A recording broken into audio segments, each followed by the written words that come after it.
Imagine standing on the deck of a mighty ocean liner in 1914, the night air cool, the stars hidden behind drifting fog. Beneath your feet lies one of the finest ships ever built in Canada. Strong, luxurious, and celebrated as nearly unsinkable. Hundreds of passengers, from wealthy businessmen to humble immigrants, rest below deck, dreaming of a new life across the sea. But in less than 15 minutes, this ship will vanish beneath the cold waters of the St. Lawrence River. Entire families will be swallowed by the darkness. In the span of a single quarter hour, over 1,000 lives will be lost. The ship's name was the Empress of Ireland. And yet, despite the staggering scale of this disaster, worse than the Lusitania, worse than nearly every other maritime tragedy in North American history, her story remains largely unknown. While Titanic is remembered in books, films, and countless memorials, the Empress of Ireland has slipped into the shadows of history. Why? Why has one of the deadliest maritime disasters ever recorded been all but forgotten? Was it because of timing, overshadowed by the looming First World War? Was it because Canada Arrest's story was never told on the world stage as loudly as Britain is? Or was it because the truth behind the sinking remains mired in controversy, with conflicting accounts, shifting blame, and unanswered questions? This is not just the tale of a sinking ship. It is the haunting story of human lives, of mistakes in the fog, and of how tragedy can be buried beneath the tides of time. In this series, we'll travel back to the early 20th century, when ocean liners were symbols of progress and pride.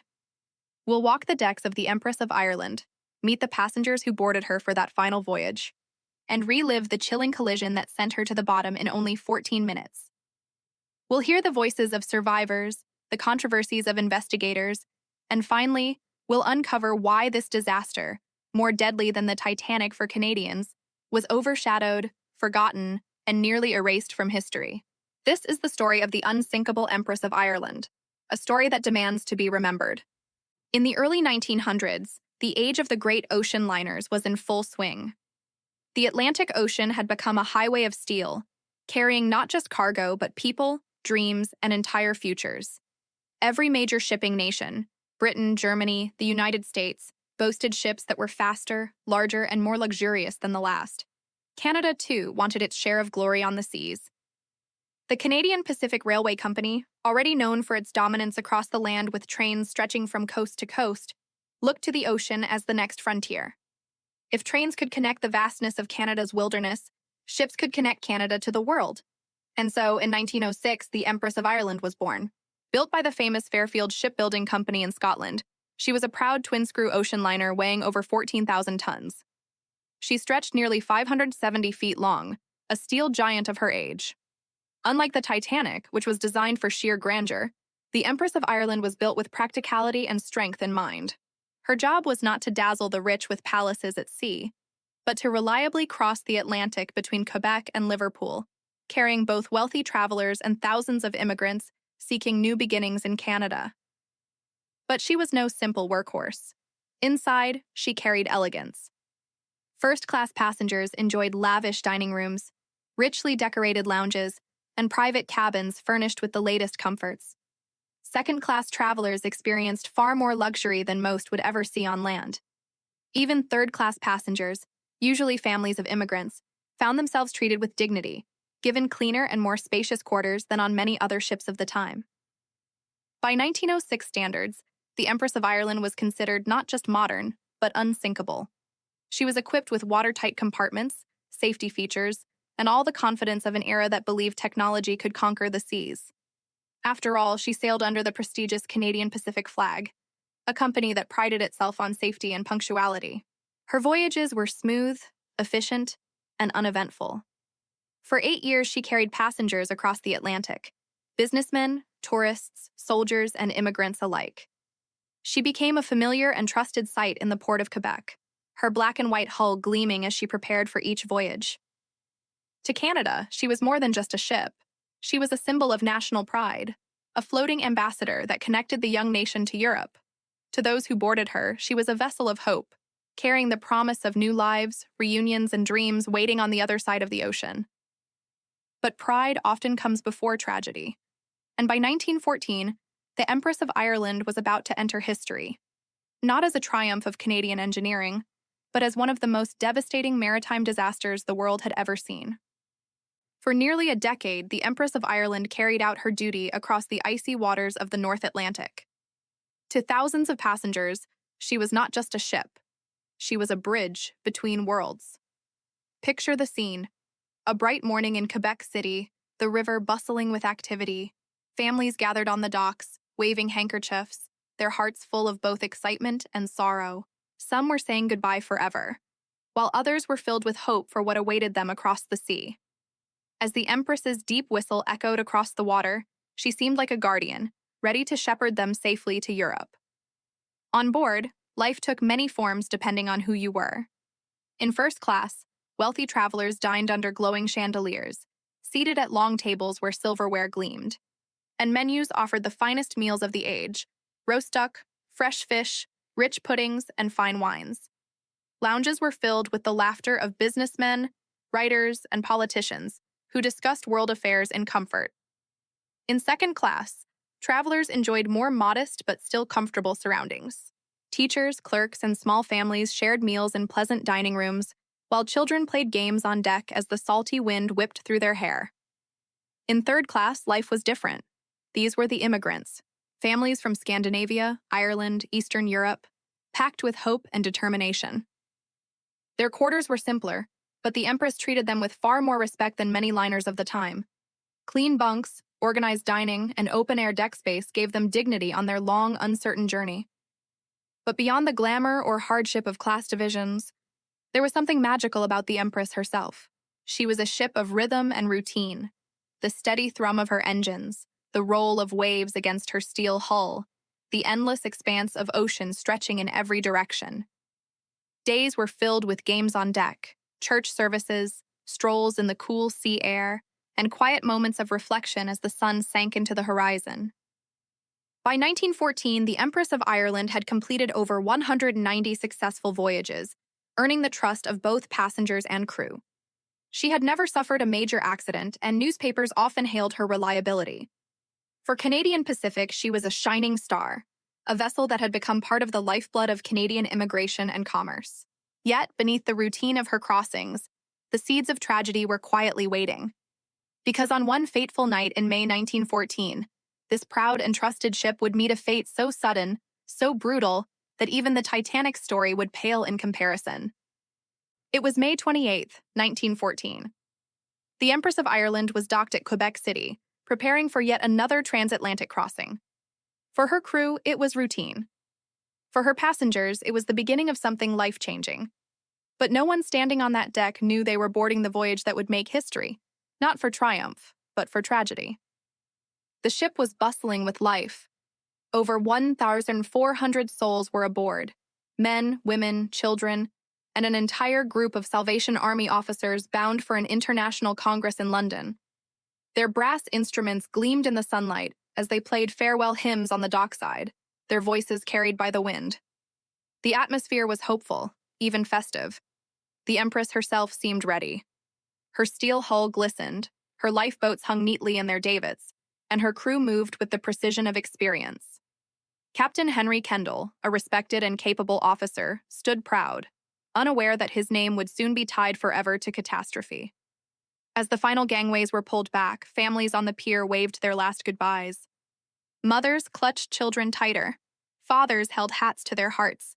The Empress's whistle roared, shaking the air with its power. Slowly, majestically, the liner pulled away from Quebec, churning through the cold waters of the St. Lawrence River. Life on board quickly settled into rhythm. Children ran along the decks, their laughter ringing out. Couples strolled arm in arm, watching the rugged Canadian shoreline fade into the distance. In the first-class dining room, passengers toasted the journey ahead. In the lower decks, immigrants sang songs from their homelands, dreaming of fresh starts in Europe. The sea was calm, the skies clear. It seemed like a perfect night for sailing. The Empress of Ireland, steady and unshaken after a decade of service, cut through the water with ease. Her passengers had no reason to fear, but destiny had other plans. Because ahead, hidden in the darkness of night and the unpredictable waters of the St. Lawrence, lay another ship. And within hours, their paths would cross, with deadly consequences. The stage was set. The final voyage of the Empress of Ireland had begun. The Empress of Ireland glided confidently through the St. Lawrence River in the early hours of May 29, 1914.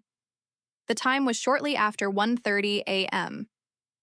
The ship's passengers slept soundly in their cabins, rocked gently by the current. On the bridge, Captain Henry Kendall and his officers kept a sharp eye on the river ahead. But the night was turning strange. Without warning, a thick blanket of fog rolled across the water, dense, heavy, impenetrable. One moment, the shoreline was visible under the moonlight. The next, the world was swallowed in white. Visibility dropped to nothing. For sailors, fog was the enemy. It muffled sound, masked dangers, and turned rivers into traps. Out in that same fog, another vessel was making its way upriver, the SS Storstad, a Norwegian coal freighter. Loaded heavy with thousands of tons of coal, she was a dark and hulking figure, slower but immensely powerful. Her captain and crew strained their eyes against the mist, listening for whistles that could warn of another ship's presence. On the Empress, Kendall had spotted the Storstad's lights earlier, before the fog swept in. He believed the freighter was passing safely to his starboard side, but in fog, perception plays cruel tricks. The Storstad's captain, meanwhile, believed the Empress was steering away. Both men, experienced mariners, thought the other ship was moving clear. Neither realized that fate was drawing them directly together. The whistles of both ships blasted through the fog, long, mournful, desperate signals in the night. Passengers stirred in their cabins, confused by the sudden noise. Crew members shifted uneasily, trying to interpret what it meant. Then it happened. At 1:55 a.m., the fog parted just enough for a nightmare to appear. Out of the mist, the Storstad loomed like a black mountain, bearing down on the Empress at close range. There was no time to maneuver, no chance to turn away. The collision was violent, brutal. The Storstad AS steel bow punched directly into the Empress AS starboard side with a shattering force. Metal screamed, wood splintered, cabins collapsed. The freighter tore a massive gash in the Empress's hull, ripping it open below the waterline. The impact was so strong that passengers were thrown from their bunks, awakened in terror. Water began rushing in immediately, cold, unstoppable, and deadly. On deck, chaos erupted. Some crew shouted that the ship was sinking. Others tried desperately to swing the lifeboats into position. The Empress, mortally wounded, listed sharply to her side within minutes. For the passengers trapped deep in their cabins, the nightmare had only just begun. The great liner that had carried thousands across the Atlantic now had less than 15 minutes to live. The impact had torn a fatal wound in the Empress of Ireland's side. At first, many passengers thought it was only a jolt, a minor accident.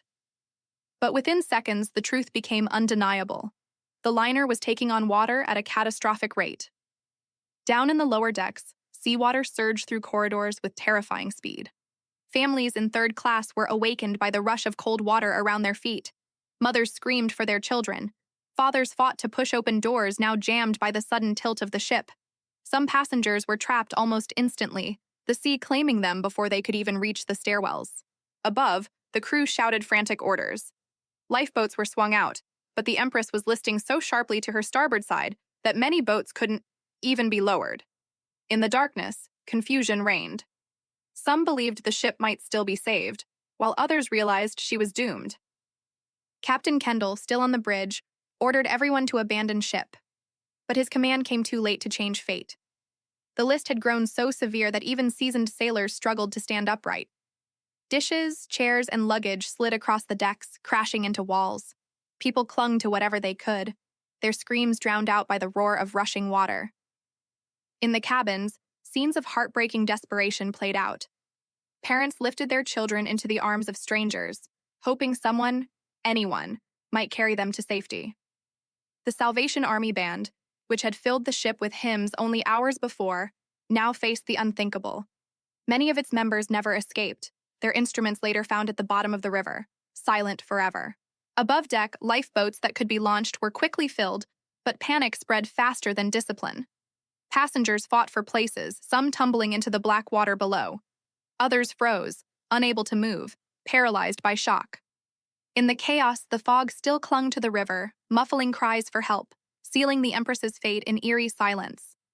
Within just 10 minutes of impact, The Empress had become a dying ship. Her bow dipped deeper. Her stern rose into the night sky. Survivors would later recall the horrifying moment when the great liner rolled onto her side. Those still clinging to the decks were swept into the freezing St. Lawrence River. By 2:10 a.m., barely 14 minutes after the collision, the Empress of Ireland vanished beneath the water. Where only minutes before a proud liner had sailed, now there was only darkness, wreckage, and the faint sound of human cries echoing across the fog. Over 1,000 lives were gone. The Empress of Ireland, once thought unsinkable, had suffered one of the swiftest, deadliest sinkings in maritime history. When the Empress of Ireland slipped beneath the surface at 2:10 a.m., the nightmare was far from over. For the survivors thrown into the icy waters of the St. Lawrence River, the struggle to live had only just begun. The water was near freezing. The shock alone was enough to steal the breath from lungs and paralyze limbs within minutes. Those who had managed to grab life jackets clung desperately to floating wreckage. Others, trapped under the overturned lifeboats, pounded from below, their cries echoing in the fog. Survivor accounts later painted a picture of unimaginable horror. One passenger described the river as a mass of heads, all bobbing, all screaming. Another recalled seeing mothers clutching infants, their tiny bodies slipping beneath the waves one by one. The darkness was so complete, the fog so thick, that survivors could hardly see who was next to them until they heard a desperate cry, or silence as the voice disappeared forever. Captain Kendall himself was thrown into the water as the bridge gave way beneath him. Gasping for breath, he clung to debris until he was pulled into a lifeboat. For the man who had commanded the proud liner hours before, survival came with unbearable guilt. But for most, help was out of reach. The SS Storstad, the very ship that had struck the Empress, launched boats to save who they could. Brave Norwegian sailors rowed into the fog, hauling men, women, and children from the water. Yet the sheer scale of the disaster was overwhelming. Hundreds were already beyond saving by the time rescue arrived. Some survivors later told of an eerie silence that settled over the river after the screams faded. A silence broken only by the splash of oars and the occasional moan of the dying. For those huddled in lifeboats, soaked to the bone, the night seemed endless. By dawn, the truth was clear. Out of 1,177 souls aboard, only 465 survived. More than 1,000 men, women, and children had perished in less than 15 minutes. The St. Lawrence, calm once again, carried the wreckage and lifeless bodies downriver, as if nature itself had swallowed the Empress whole. It was a tragedy that defied belief. The survivors, shivering and traumatized, would live forever with the memory of that night, the screams in the fog, the desperate struggle in the dark, and the moment the mighty ship was lost forever. When dawn broke over the St. Lawrence River on May 29, 1914, the fog finally lifted, but it revealed a scene of unimaginable devastation. Lifeboats drifted silently, some filled with shivering survivors, others carrying only bodies.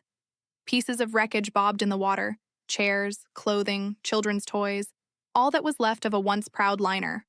Word of the disaster spread with lightning speed. In Quebec City, telegraph offices buzzed as reports came in. The Empress of Ireland has sunk. At first, many refused to believe it. The ship had been considered safe, nearly invincible. But as details emerged, the grim reality set in. More than 1,000 lives lost in less than 15 minutes. It was almost too shocking to comprehend. Across Canada, grief was overwhelming. The Empress wasn't just another ship. She was a lifeline, a symbol of Canada's connection to the world. Families across the country waited anxiously for news of loved ones. Many received only silence. Newspapers ran bold headlines. Empress of Ireland lost. Over 1,000 dead in St. Lawrence disaster. The tragedy was particularly devastating for the Salvation Army. Nearly the entire Canadian delegation bound for their London Congress perished. Newspapers mourned the loss of the Army's finest soldiers, their music silenced forever. The organization later called it the darkest day in its history. In London, the news was met with disbelief. The world was still reeling from the Titanic, lost only 2 years earlier, and the Lusitania disaster was yet to come. But for Canadians, the Empress struck even deeper. It was their ship, their tragedy. Memorial services were held across the nation, from grand cathedrals to small village churches. Thousands wept openly, their grief filling the streets. Yet outside of Canada, the story struggled to hold global attention. Within weeks, Europe was hurtling toward the outbreak of the First World War, and the Empress of Ireland slipped into the shadows of history. To those who had lost family, however, the disaster was unforgettable. Their pain would echo for generations. The shockwaves were immense. The Empress of Ireland was no longer a proud liner. She was now a symbol of fragility, a reminder of how quickly life could be swept away by the sea. In the wake of the tragedy, grief soon turned into questions. How could such a disaster happen in calm waters, within sight of land, and in such a short span of time? Survivors wanted answers. Families demanded justice. The Canadian government launched a formal inquiry, and soon the courtroom became the stage for a bitter clash of stories. At the center of it all were two men, Captain Henry Kendall of the Empress of Ireland and Captain Thomas Anderson of the SS Storstad.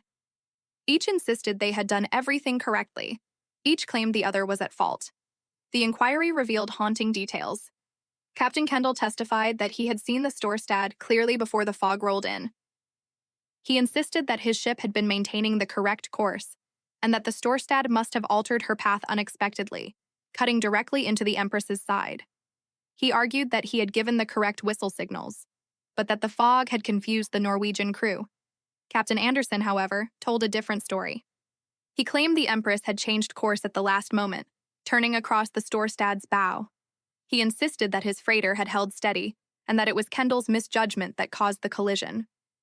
To Anderson, the Empress had doomed herself. The courtroom grew heated.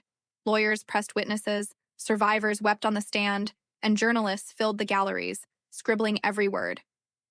Outside, the public raged. For grieving families, blame was more than a legal question. It was a matter of honor for the dead. In the end, the official verdict came down against the Storstad's captain and crew, placing primary blame on the Norwegian freighter for failing to navigate properly in fog. But the controversy didn't end there. Maritime experts quietly admitted that the Empress may also have made critical mistakes. Some whispered that both captains had misread the fog and misjudged signals, turning a close call into catastrophe. The truth, like the wreck itself, was buried in the depths of the St. Lawrence. What remained clear was this: over 1,000 lives had been lost, and no verdict could ever bring them back. For the families of the dead, the inquiry's outcome mattered little. What they wanted most was recognition, that the world would remember what had happened. But history was already shifting its gaze elsewhere. Within just 2 months, Europe plunged into the chaos of World War I, and the story of the Empress of Ireland began to fade from headlines, swallowed by even greater tragedies. The wreck of the Empress of Ireland rests today at the bottom of the St. Lawrence River, preserved in cold darkness. For decades, her twisted steel hull lay untouched, a silent tomb for the hundreds who never escaped her decks. Divers who visit describe it as haunting: corridors frozen in time, portholes still open, belongings scattered like the ship sank only yesterday. But outside of Canada, her story is almost unknown. Unlike the Titanic, which has inspired films, books, and endless fascination, the Empress of Ireland slipped into obscurity. Why? Timing. Only 2 years after the Titanic, her loss was overshadowed by a world already weary of maritime tragedy. And when World War I erupted just months later, the Empress was forgotten in the flood of global conflict and loss. Yet for those who study her history, the Empress is more than a forgotten shipwreck. She is a reminder of how fragile life is, how quickly safety can turn to disaster. Her story is written in the grief of the 1,012 souls who perished that night, the parents who gave up their children in desperation, the Salvation Army members who sang their last hymns, the immigrants whose dreams ended in the cold St. Lawrence. Memorials stand today in Quebec, Toronto, and London, where names are carved in stone to ensure those who died are not erased from memory. Each year, descendants of survivors and victims gather to honor them, to remind the world that the Empress of Ireland deserves her place among the great maritime tragedies of history. The ship herself, once celebrated as a proud symbol of Canadian achievement, is now a symbol of silence. How easily even the greatest of disasters can be forgotten when the world's attention turns elsewhere. But if you listen closely, her story is still there, whispering from the depths. It tells us of human courage and human error, of the power of nature and the fragility of life.